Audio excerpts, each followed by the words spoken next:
નમસ્કાર મિત્રો, ગઈકાલે ભારતીય હવામાન વિભાગે જોરદાર આગાહી કરી છે. આગામી 4 મહિનાની ચોમાસાના જૂનથી લઈ અને સપ્ટેમ્બર સુધીમાં સૌરાષ્ટ્ર ગુજરાતમાં કયા વિસ્તારમાં પડશે જોરદાર વરસાદ તેમજ કયા વિસ્તારમાં પડશે મધ્યમ વરસાદ, તેને લગતી વાત કરતાં પહેલાં જો અમારી ચેનલ પર નવો તો ચેનલ સબસ્ક્રાઈબ કરી વિડીયો લાઈક તથા શેર કરી દેજો મિત્રો. તો ચાલો જાણીએ ભારતીય હવામાનની આગાહી વિશે.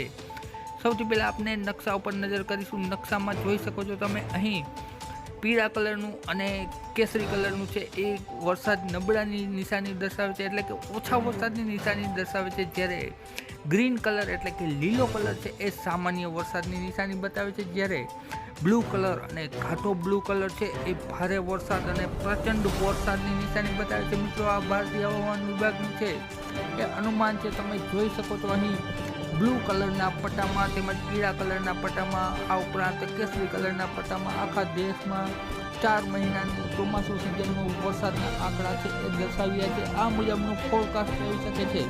ત્યારે આપણે વાત કરીએ ગુજરાતની, તો ગુજરાતના મોટાભાગના વિસ્તારમાં બ્લુ કલર દર્શાવેલો છે. આ મિત્રો ભારતીય હવામાન વિભાગે સૌરાષ્ટ્ર ગુજરાતમાં ચોમાસું સારું રહી શકે તેની આગાહી દર્શાવી છે. જ્યારે કયા જિલ્લામાં સૌથી વધુ વરસાદ પડશે તો તેની વાત કરીએ તો ખાસ કરીને ઘાટો બ્લુ કલર છે એ પશ્ચિમ સૌરાષ્ટ્ર તેમજ પશ્ચિમ કચ્છમાં દર્શાવવામાં આવ્યો છે. જેમાં દ્વારકા, પોરબંદર, જામનગર, જામજોધપુર, આ ઉપરાંત રાજકોટ તેમજ મોરબી, જૂનાગઢ.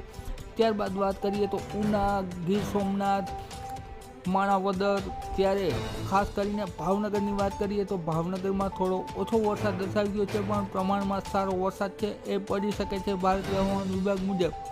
ત્યારે વાત કરીએ ગુજરાત વિસ્તાર રિજનની, તો ગુજરાત વિસ્તારમાં પણ આછો બ્લુ કલર દર્શાવ્યો છે. એનો મતલબ એમ કે સારો વરસાદ પડશે ગુજરાત વિસ્તારમાં પણ.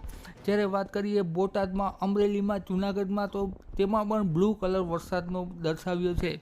એનો મતલબ એ કહી શકાય કે પૂરા સૌરાષ્ટ્ર ગુજરાતમાં ચોમાસું છે એકંદરે સારું રહી શકે છે. મિત્રો, આ ઉપરાંત આગામી દિવસોમાં કેવું રહેશે વાતાવરણ તેને લગતી વાત આપણે કરતા રહીશું આવનારા વિડીયોમાં. માટે અમારી ચેનલ સબસ્ક્રાઈબ કરી લેજો મિત્રો. વિડીયો જોવા બદલ ખૂબ ખૂબ આભાર.